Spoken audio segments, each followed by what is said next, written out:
Hello, everybody. Today I have my wonderful friend Nicola Hamilton. She's based in London.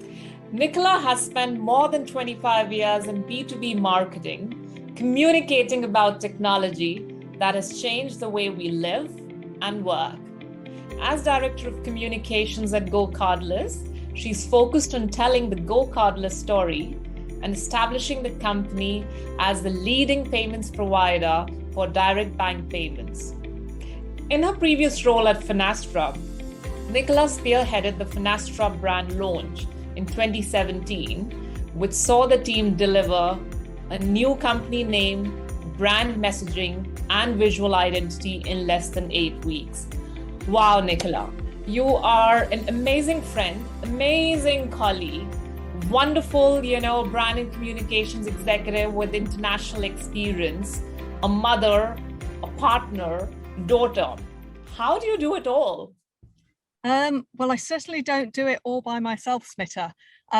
It's about having a really good team around you, and whether that's in your professional life, which obviously is really important, but in your personal life as well, having that support, whether that's through your partner, through your friends, your family. I think, none of us do achieve these sorts of things by ourselves. It's about having the right people around you.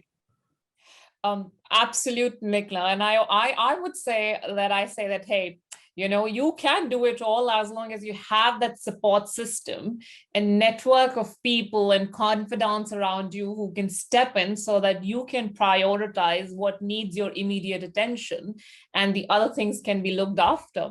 Well said.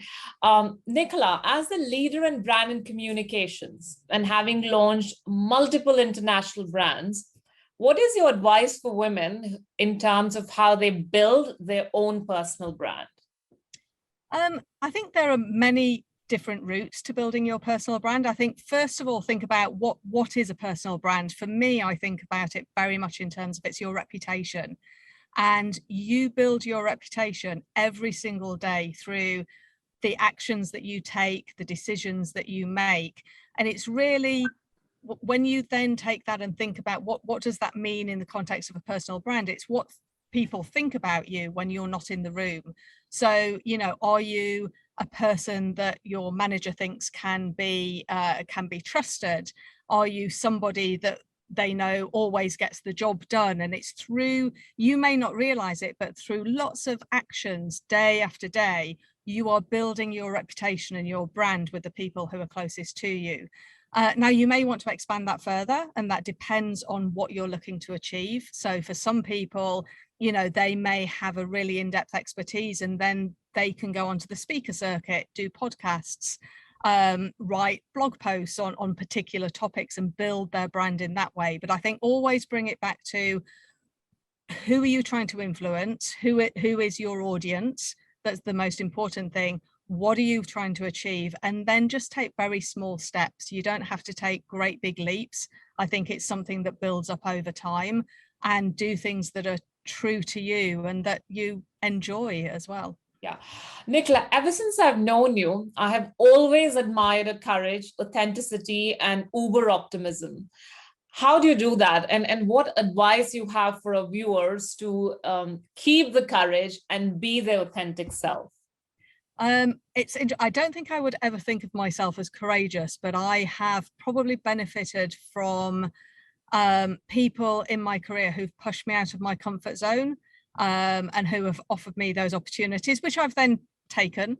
But I think, what I would say is, when people offer you that opportunity to push yourself and challenge yourself, then take it, because that's the way that you grow and learn. In terms of the uber optimism, I think I'm just a glass half full kind of gal. So that does kind of come more naturally to me, because I think life is too short, quite frankly. So I think one of the approaches that I take is to just kind of really pick your battles, think about what you really believe in, what you want to stand by, and what are some of the things that you will let slide, because you can't fight everything on all fronts. And I think for me, certainly, once I got to that stage of understanding what were the really important things and which things I could let go, that makes a very, very big difference. I think probably the third thing to think about is self-awareness, because yes, I'm naturally optimistic, but that doesn't mean I'm optimistic all of the time. We all have our moments. And I think it's just being about aware when you are in a more negative frame of mind and knowing what works for you to snap yourself out of that, to get yourself motivated again, particularly if you come up against challenges or frustrations, as we all do. It's how do you kind of take that hit and then pick yourself up, shake yourself off, and carry on to move forward. Love it. You know, I can sort of pick up the phrase from there: pick yourself up, shake yourself up, and keep moving forward. Amazing, Nicola. My next question for you is, how do you continue to break the biases yourself and challenge everybody around you to acknowledge the biases that exist and sort of break the biases as well? It's a tricky question. I think the world has changed in the past few years where everybody is a lot more aware of different biases that we're looking at. And we're not talking just about, gender bias or racial bias. There are all sorts of biases that we can have. There's age bias is something that's quite common as well.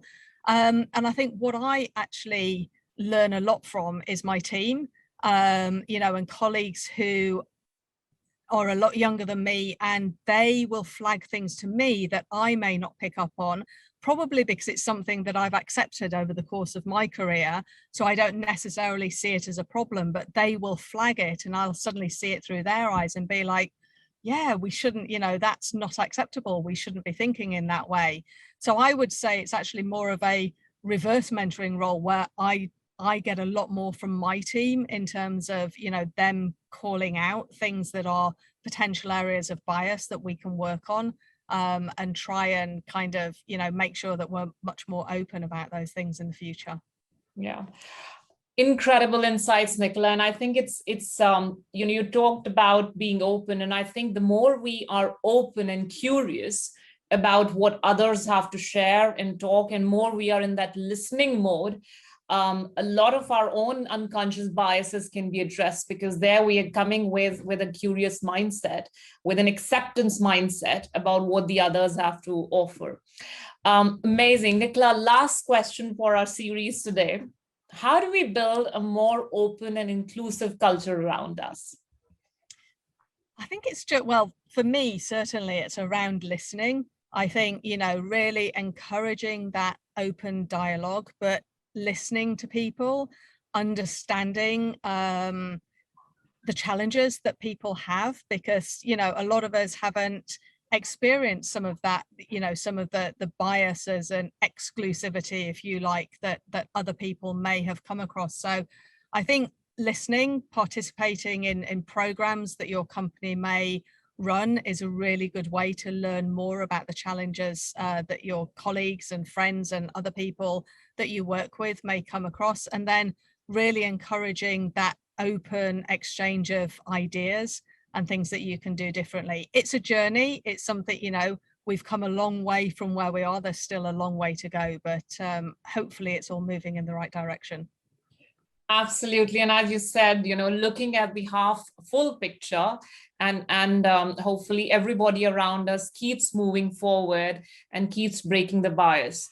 Well, thank you, Nicola. That was wonderful insights from you, my friend. Always when I have conversations with you, there's something to learn from you and that I feel inspired about. And I hope our viewers have taken away the key nuggets around how to build a personal brand, how to stay courageous.